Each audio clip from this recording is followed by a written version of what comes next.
बहुत बहुत धन्यवाद आपका। बड़ी खबर एक और आ रही है। बिजली संकट पर सदन में हंगामा हुआ है। बिजली की कमी पर विपक्ष ने जमकर हंगामा किया है। विपक्ष ने सदन में जमकर नारेबाजी की है। ऊर्जा मंत्री हीरालाल नागर ने इसका जवाब दिया है, बिजली संकट के लिए पूर्व सरकार जिम्मेदार है। तो यह बड़ी खबर आपको बता रहे हैं। बड़ी खबर यह कि बिजली संकट पर, प्रदेश में बिजली संकट पर सदन में खूब हंगामा हुआ है। बिजली की कमी पर विपक्ष ने हंगामा किया है। विपक्ष ने सदन में जमकर नारेबाजी की है। सुनते हैं क्या कुछ कहा जा रहा है।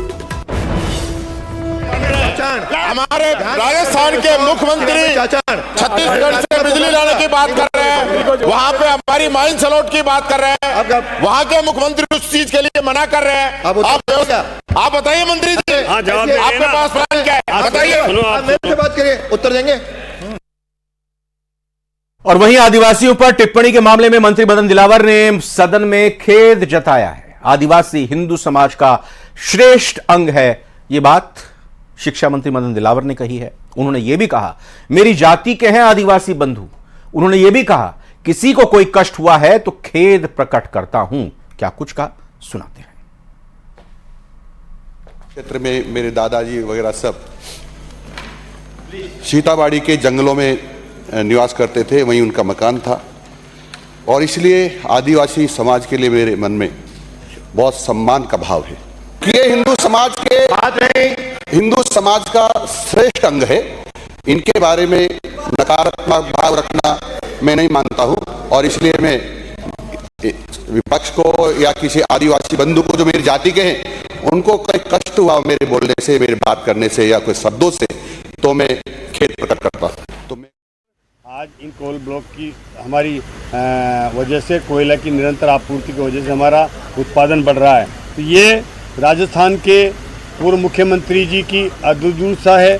उनको ये देखना चाहिए कि किस परिप्रेक्ष्य में बयान दिया गया है और उसको उन्होंने केवल टीवी के बयान को देख करके और अपनी अनभिज्ञता के कारण से ये इस तरह का ट्वीट उन्होंने किया है।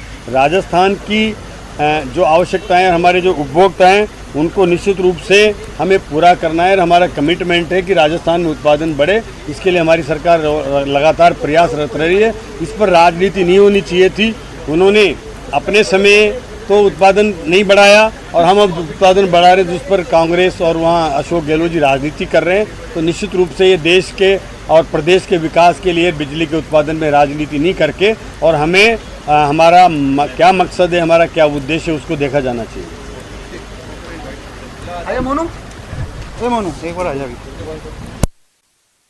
कांग्रेस पर ताबड़तोड़ हमले किए और बिना नाम लिए राहुल गांधी पर बड़ा आरोप लगाया है।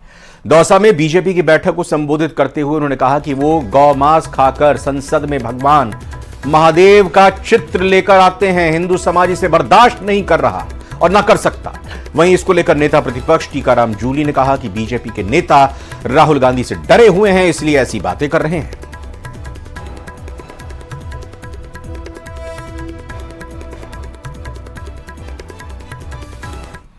हिंदू को आतंकी कह देगा और हम चुप बैठे रहेंगे। कोई हिंदू को हिंसक कह देगा और हम चुप बैठे रहेंगे। कोई राम मंदिर का विरोध कर देगा और हम चुप बैठे रहेंगे। और कोई महामहिम राष्ट्रपति महोदया द्रौपदी मुर्मू जी के रंग पर उपहास उड़ाएगा और हम चुप बैठे रहेंगे।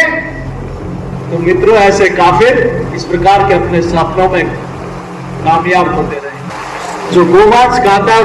हनुमानगढ़ से खबर आपको बताते हैं, जहां पर बदमाश कैनरा बैंक का एटीएम उखाड़ कर ले गए।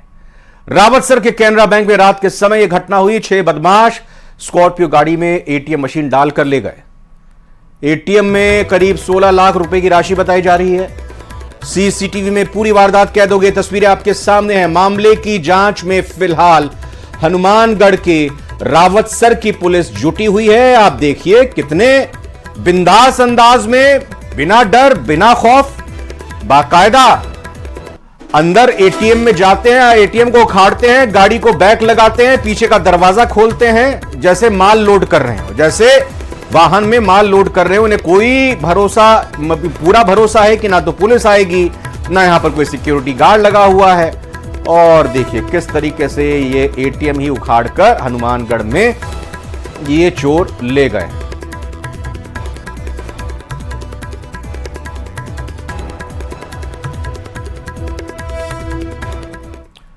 जल जीवन मिशन घोटाला मामले में संजय बड़ाया से ईडी पूछताछ कर रही है। संजय बड़ाया से पूछताछ में कई चौंकाने वाले खुलासे हो रहे हैं। दरअसल संजय बड़ाया ने पद्मचंद जैन से भारी रकम ली थी रिश्वत के तौर पर। यह बात कबूल की है। अकेले बड़ाया ने 5.5 करोड़ रुपए से ज्यादा की घूस ली है, स्वीकार कर लिया है। जो बात निकलकर सामने आ रही है, आपको बता दें कि Ganpati tubewell Shri Shyam tubewell company के मालिक हैं पद्म जैन और ठेकेदार पद्म जैन ने पूछताछ में रिश्वत देने का जिक्र किया, अब लेने का जिक्र भी कर लिया है। ऐसी बात बड़ाया के मार्फत सामने आ रही है। ईडी की पूछताछ में उन्होंने कबूल किया और भारी भरकम करोड़ों की ये रिश्वत की रकम लेना कबूल किया है। तो रिश्वत देने वाले ने कबूल किया कि मैंने रिश्वत दी है, रिश्वत लेने वाले ने कबूल किया कि मैंने रिश्वत ली है। पद्म जैन ने अन्य अधिकारियों को भी घूस देने की जानकारी दी है।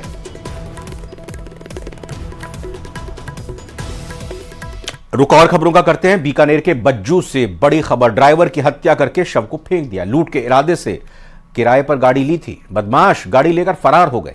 बज्जू से बीकमपुर जाने के लिए गाड़ी किराए पर ली, बज्जू से 30 किलोमीटर दूर शव को फेंक दिया। पुलिस अज्ञात बदमाशों की तलाश में जुटी हुई है। तो यह बड़ी खबर आपको दिखा रहे हैं बीकानेर के बज्जू से, जहां पर ड्राइवर की हत्या करके शव को फेंक दिया। लूट के इरादे से एक गाड़ी किराए पर ली, बदमाश गाड़ी लेकर फरार हो गए। बज्जू से बीकमपुर जाने के लिए यह गाड़ी किराए पर ली गई थी। बज्जू से 30 किलोमीटर दूर शव को फेंक दिया। फिलहाल पुलिस अज्ञात बदमाशों की तलाश कर रही है।